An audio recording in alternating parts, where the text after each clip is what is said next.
Pulling out my own text messages. There's a place in Port Coburn, and it's important that you know that it's called Kumho Tire.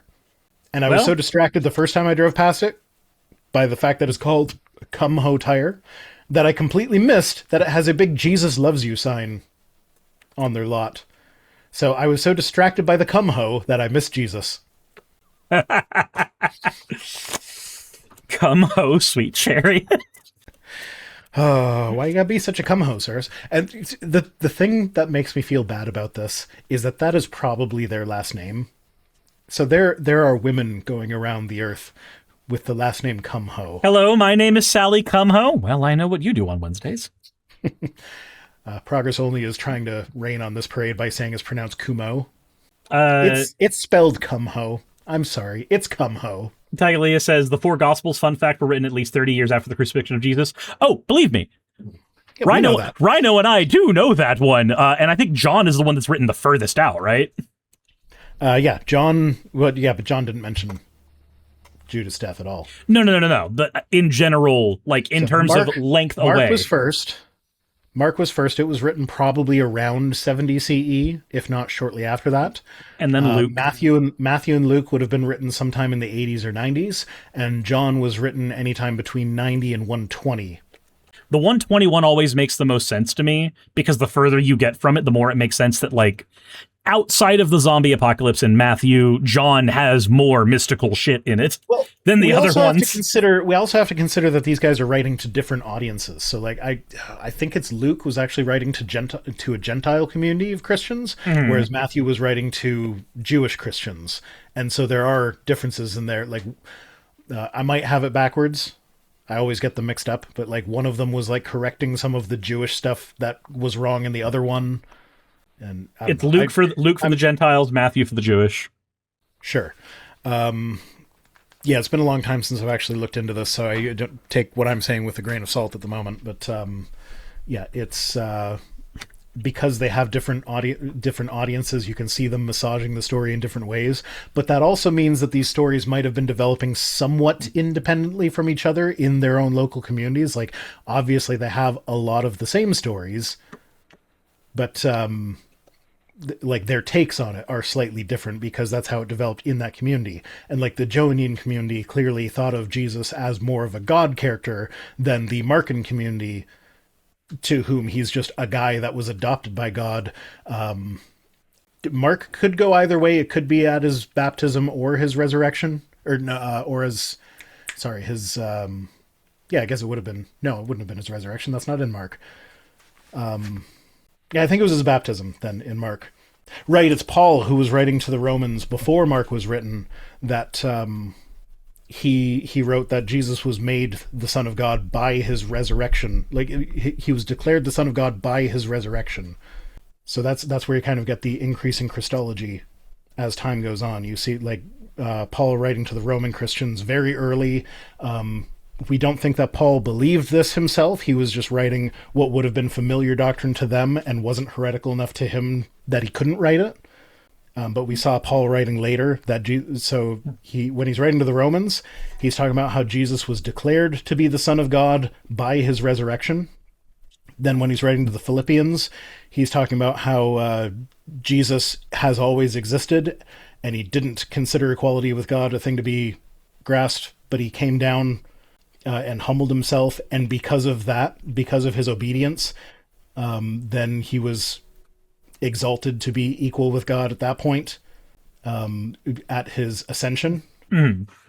Or no, maybe it was slightly earlier. But anyway, as the books get later and later, you can see the moment of Jesus being divine being pushed earlier and earlier until you finally get to John, the latest book.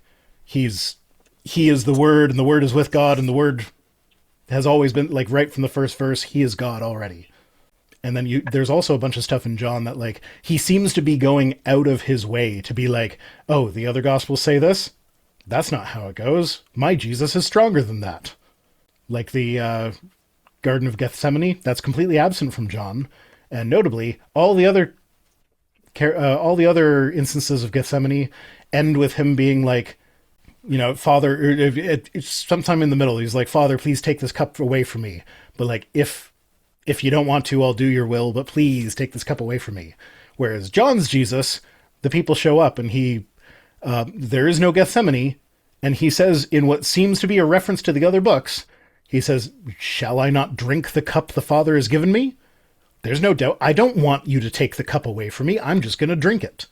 So like John's Jesus is specifically tweaked to counter some of the complaints that were set up with the other Jesuses. But don't ask the Christians about this because they don't usually like it. I like knowledge. You know what I like more than my Ferrari? Knowledge. You know what? I do like knowledge more than a Ferrari. I have driven a Ferrari. It is fun, but fun is fleeting. Also, in how many places are you going to be able to floor it on that thing? Oh, almost never. I do still have fun in my little electric car. Occasionally I'll be beside like some muscle car or sports car or whatever that's like revving its engine, and I can always out accelerate them, but I don't. They usually speed faster than me, so like I get way out in front, but then they pass me later, and I just kind of like, Tiffany says Ferraris aren't as fun as a BMW. I need to find the video of the Ferraris have signals though. I need to find the video of the like really positive, like really trans positive, but really fucking weird guy who's just going like, cis women are like Lamborghini, trans women like Ferrari. I like Ferrari. I need to find that video and play it for everybody. It's great. I don't know why, but I was picturing one of the little forklift trucks from Cars saying that, because they're obsessed with Ferraris too. Anyway, moving on. Mike Winger says, remind me again what religion is best known for cutting the heads off people in the name of their religion? I know it's a hard question. Is it during the Crusades? Because, like, if so, Christianity. Well, I mean, nowadays I feel like Christianity is more well known for burning people alive at the stake in the name of their religion. Mm-hmm. But like, yeah, no, there's violence from a lot of religions. I found the video. I found it. Are you about to send it to me? Yes, I am. We're going to subject everybody to this. It's wonderful. Is there music? I don't think so. Okay. 17 seconds. This is a tweet, so it's a good tweet. Like when you drive one Ferrari. Only when you try it, you know the difference between a Ferrari or a normal car. Transgender is like Ferrari. And I like Ferrari. I love him. I love him. He's great. I like Ferrari. You know what? I do not revise my mental image. He is one of the forklift cars from Cars. Yep.